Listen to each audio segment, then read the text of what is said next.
Well, hello there, Nobi in the house, and this week on my Soul Patrol, we'll be talking about a very, very important topic. We'll be talking about the bone marrow registry for people with leukemia. And joining me today is Ms. Tamu Townsend. Hello, Tamu. Welcome to Soul Call. Hi, thank you. Okay, so just to get everybody started, leukemia. Leukemia is cancer of the blood and or bone marrow, which basically creates a super crazy reproduction of blood cells in the body, which affects all kinds of organs, which leads to leukemia. And one of the ways that people do treat leukemia is invasive chemotherapy and stem cell transplants. That's correct. Now, your brother was diagnosed with leukemia, your brother Emru Townsend, a local media pundit.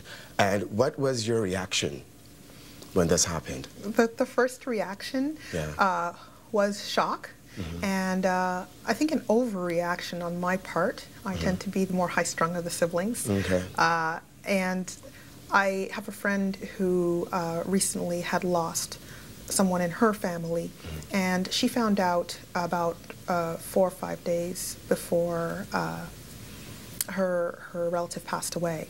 So when it had already been 2 days that Emma would have been in the hospital. So when I heard this, the first thought that was going through my mind was I only have a few days left with my brother.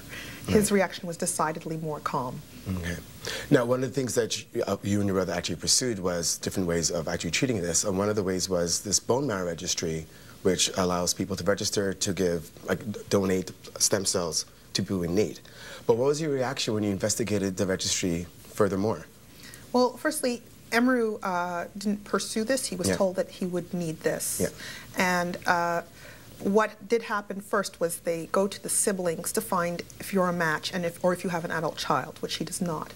I'm his only sibling, and that meant I had a 25 to 30% chance of matching him. Right. So I went in and they took a blood sample for me, and that way they checked the genetic markers on my blood to see if we were a perfect match. We're not. So that's when I found out that there's an unrelated registry. And that's when I also found out that the odds of finding a match are very low, but still possible, but much, much lower if you're a person of African ancestry. Okay, now I'm going to read out some numbers. 227,000 Canadian registrants are on the bone marrow registry. 33,000 are Quebec registrants. Yet we have over 750,000 Black Canadians, and we have about 200,000 Black Quebecers here. Why is it that it's only 0.7% of Black Canadians on the registry? Well, it was actually 0.5 at the beginning of this year. Now it's at 0.7, which translates into 1,600 people. And I think that the reason that we have so few people is not because we know less than others. Most people don't know about the bone marrow registry regardless of background. Okay. So as a result, because there are less people that are on the registry, as you see, the number of donors across Canada is much less than even just our community alone. Most people will have a crisis in their family, like I had in mine. And that's when they'll start to do research. Some people won't even do research or realize how much research they need to do. And that will also prevent them from getting other people on the registry by telling them that this is something that they can opt into. Okay. So one of the things you realize when there's such a low number, I mean, I read a scientific paper that stem cell donors can actually help people with sickle cell anemia. That's correct. Which actually makes you pivotal to the members of our community. That is correct. So what kind of activities have you done in pursuit to actually raise awareness? Well, one of the very first things I did was actually use Facebook online social media application. And I started a group because I had looked up certain statistics, and when I realized the numbers and that ethnicity plays a huge part in finding a match, because a person of the same or a similar ethnic background will be much more likely to match a recipient. I decided that I was going to let everybody know, regardless of background, for their own sakes, and also they all know people that we know. Exactly. So I started a group, and I just invited my friends, and I figured I had a lot of people in my friends group, just connections of people that I knew, and I said if each one of these people tells someone else, we can start at least building some awareness about it. And that we had 700 people join in the first week, 100 people every day. Wow. And it's since slowed down, but more people are joining every day. And once people get on, they see the information and decide to look into it further. And as a result, people have started messaging me back and sending me emails saying, I read what's on your group. I went to find out more.